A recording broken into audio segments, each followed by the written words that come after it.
লা লিগায় গত মৌসুমে ৩৮ ম্যাচে ২৮ জয়, ৪ ড্র এবং ৬ ম্যাচ হার দিয়ে মোট ৮৪ পয়েন্ট সংগ্রহ করে লিগ শিরোপা গড়ে তোলে বার্সেলোনা।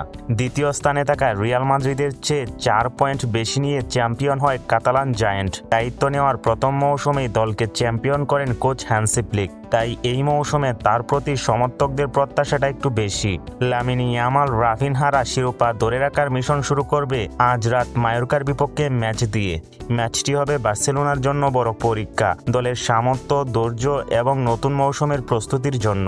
খেলাটি শুরু হবে বাংলাদেশ সময় রাত 11:30টায় মায়োর্কার গড়ের মাঠ এস্তাদিও মায়োর্কা সন মাইক স্টেডিয়ামে।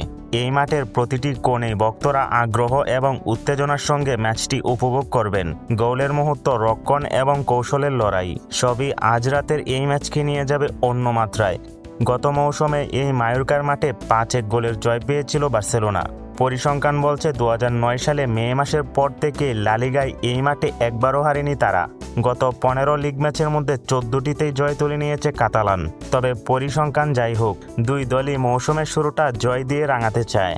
মায়োর্কার জন্য এটা নিঃসন্দেহে বড় চ্যালেঞ্জ, কারণ প্রতিপক্ষ যখন বর্তমান চ্যাম্পিয়ন বার্সেলোনা। তবে ফুটবলে শেষ বলতে কিছু নেই, প্রতিটি মিনিট, প্রতিটি সুযোগ গুরুত্বপূর্ণ। একটি ছোট বলই ম্যাচের রূপ বদলে দিতে পারে। দুই দলের মুখোমুখি পরিসংখ্যানে বার্সার ধারে কাছেও নেই গত মৌসুমের টেবিলের ১০ নম্বরে থেকে লিগ শেষ করা দলটি। শেষ ৫ ম্যাচে বর্তমান চ্যাম্পিয়নদের জয় ৪ ম্যাচে, আর ২০২৩ মৌসুমে সবশেষ ড্র করেছিল মায়োর্কা। এই তথ্য দিয়ে বোঝা যায় মায়োর্কার জন্য সহজ কোনো রাত নয়, কিন্তু তারা তাদের গড়ের মাঠের সুবিধাটাও নিতে চাইবে। বার্সার বিপক্ষে মাঠে নামার আগে কিছুটা স্বস্তিতে স্বাগতিকরা। স্কোয়াডে বড় ধরনের ইনজুরির সংখ্যা না থাকায় পূর্ণ শক্তির দল পাবে তারা।